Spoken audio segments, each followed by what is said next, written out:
The police are using facial recognition. And I don't know if people take this seriously or they don't care about it, but there's a metropolitan city that's getting a little backlash right now because unfortunately they were doing some stuff that they weren't supposed to be doing and they got caught.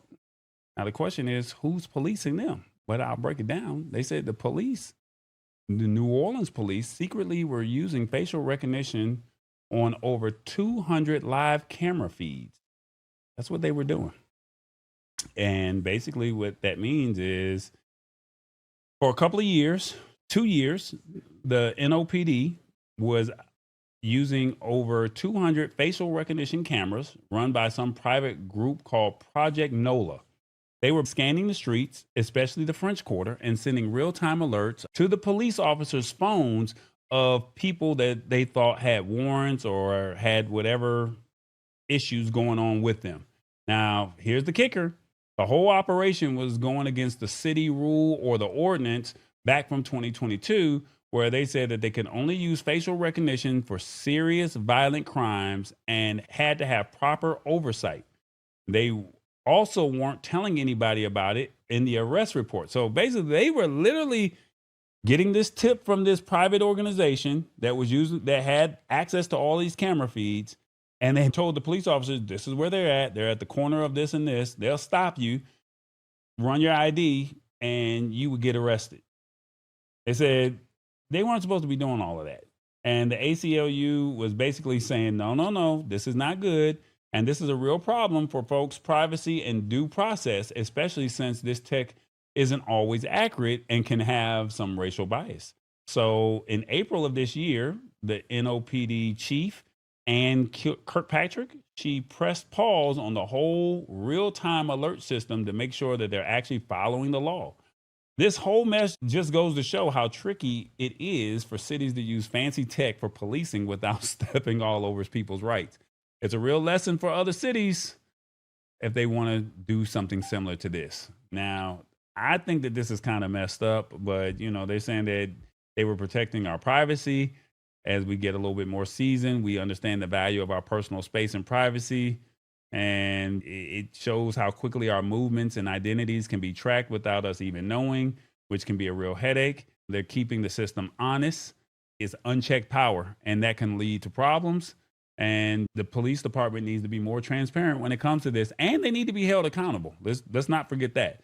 And safeguarding our rights and due process. For those of us who remember a time before everything was digitally logged, they said that being identified, the idea of being identified in a real time by a camera without probable cause is a serious concern.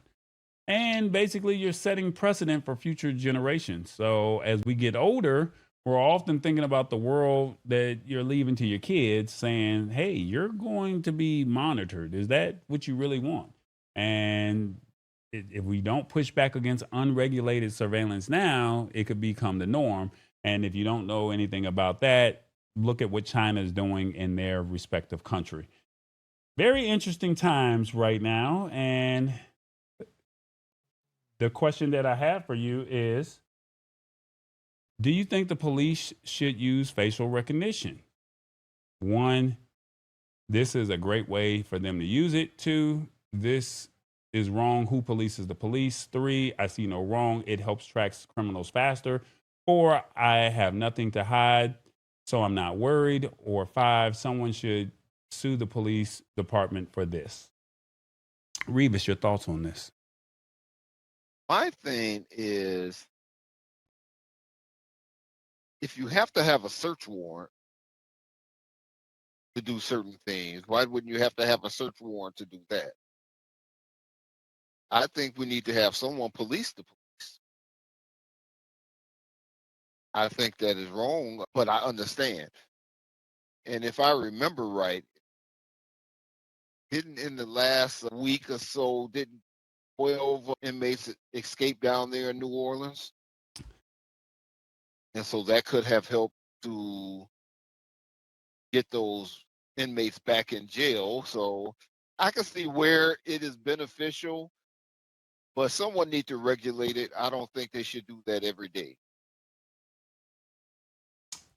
I don't know. I need more on this articles and stuff. However, it can be helpful when people that should be caught properly is caught. Used correctly is good. So the way this was actually used, and I'm going to address the situation of what you're talking about with the people that just broke out of the New Orleans Parish Jail, right? The way this was being used, you were in the French Quarter, and they have all these camera feeds in downtown New Orleans. So you could be over at the casino, you could be on Canal Street, you could be in the French Quarter, you could be on Bourbon.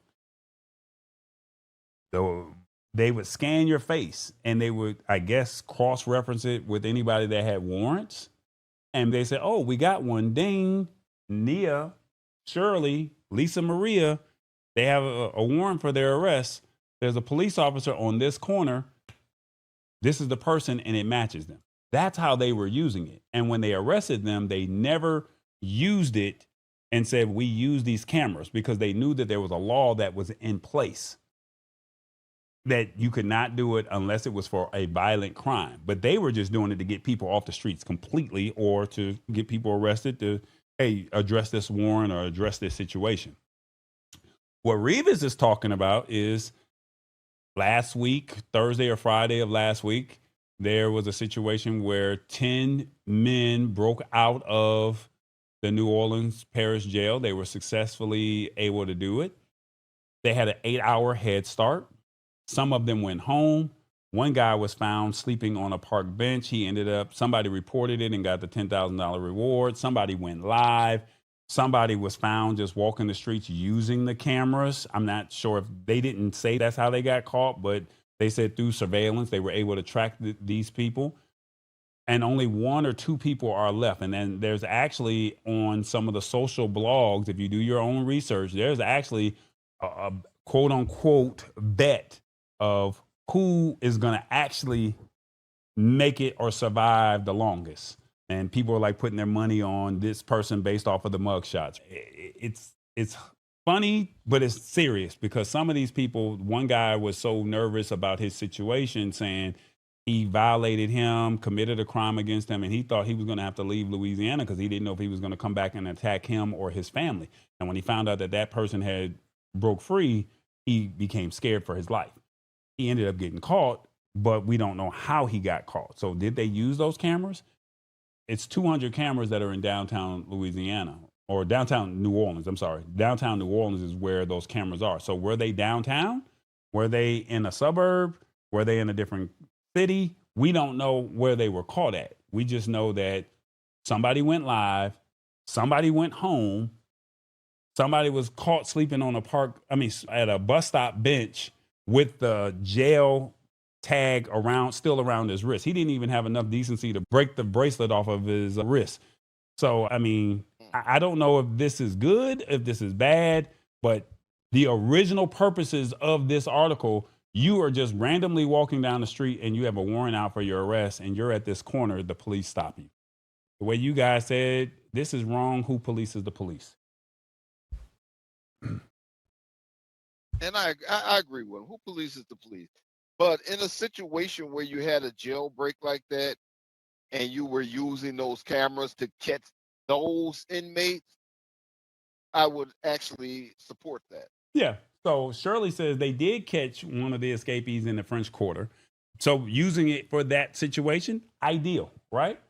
Awesome fun things that people will bet on anything. Shirley says crazy. Oh man, this is, like I said, this is what's happening. Now, I just found a story here in Atlanta that this city, Atlanta, has the most cameras in any other city in the United States. And they literally link them to one hub, and they can literally track you from one block to another block, or within a couple of blocks, if that makes sense. So it's not to say that they're not doing it, but they were using facial recognition with the New Orleans Police Department. That's the part that is a little iffy, because now you're dealing with racial biases. And this is where the technology is. And it's like, hey, we already have you in our system because you were arrested. We can match you on the street. You got to match. So like Shirley said, this is an ideal situation for somebody who committed a violent crime. But for you to just be a normal citizen and just say you forgot to go to court, let's just say you had a warrant out for your arrest, for whatever the reason it may be, you may not have even known it, and all of a sudden you're getting stopped by the police. And then you don't even put it in the police report that you use the system. That's where it kind of gets a little, a gray area there. The dude caught was stupid to go into the French Quarter to be incognito. Well, maybe he needed a daiquiri one last time. I mean, who knows? Because he's not getting out no time soon. You never know. It's the Lab Tech Show. Join us Wednesdays at 8 p.m. Eastern at thelabtechshow.com. Embrace it or get left behind. Alrighty then.